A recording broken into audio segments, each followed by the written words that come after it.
తూర్పుగోదావరి జిల్లా రాజమండ్రిలో మాజీ ఎంపీ హర్ష కుమార్ కీలక వ్యాఖ్యలు చేశారు. ఆంధ్ర, తెలంగాణ ఎంపీలు ఆత్మ ప్రబోధానుసారం ఓటు వేయాలని విజ్ఞప్తి చేశారు. రెండు రాష్ట్రాలకు కేంద్రం అన్యాయం చేస్తోందని ఆయన విమర్శించారు. జగన్, చంద్రబాబులు కేసులకు భయపడి మోదీకి మద్దతు పలుకుతున్నారని ఆరోపించారు. నక్సల్స్ పేదల కోసం పోరాడుతున్నారని, వారిని ఎవరూ వ్యతిరేకించడం లేదని వ్యాఖ్యానించారు. కాంగ్రెస్లో ప్రజాస్వామ్యం అంతర్గతంగా ఉంటుందని, సోనియా గాంధీ గొప్పతనాన్ని హర్ష కుమార్ కొనియాడారు. లోక్సభ ఎంపీలకి, రాజ్యసభ ఎంపీలకి, ముఖ్యంగా తెలుగు ఎంపీలు అంటే ఆంధ్ర, తెలంగాణ ఆంధ్ర, తెలంగాణ ఎంపీలకి నేను విజ్ఞప్తి చేస్తాను.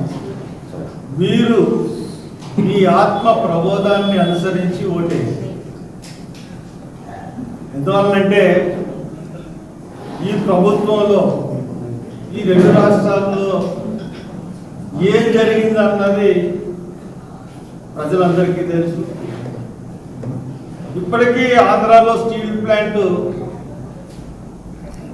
ప్రైవేటు పరం అయిందా అయితే గవర్నమెంట్లో ఉంటారా అన్న స్పష్టత లేదు. కాంగ్రెస్ పార్టీ ఆ రోజు ఇచ్చిన హామీ ప్రత్యేక హోదా, దాన్ని బీజేపీ ఇవ్వలేదు. 15 సంవత్సరాలు అవుతాం, 10 సంవత్సరాలు దాటేసింది, 15 సంవత్సరాలు అయిపోతాం.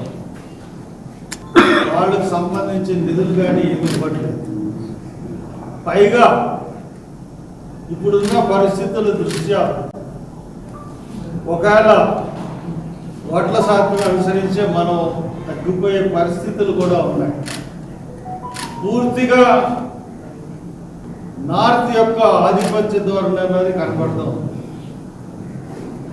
మరి ఈ ఆధిపత్య ధోరణి అరికట్టాలంటే మీ నాయకుల మాట వినకండి. బాలశౌ జూనియర్ ఎంపీలందరికీ పైగా ఇటువంటి నేపథ్యంలో మీ నాయకత్వం జగన్ చెప్తాడు. జగన్ ఎందుకు చెప్తాడంటే తన కేసులు భయం కాబట్టి లోన బీజేపీ ఓడిపోవాలని ఉన్నా కానీ బయటికి బీజేపీ ఏమని చెప్తాడు.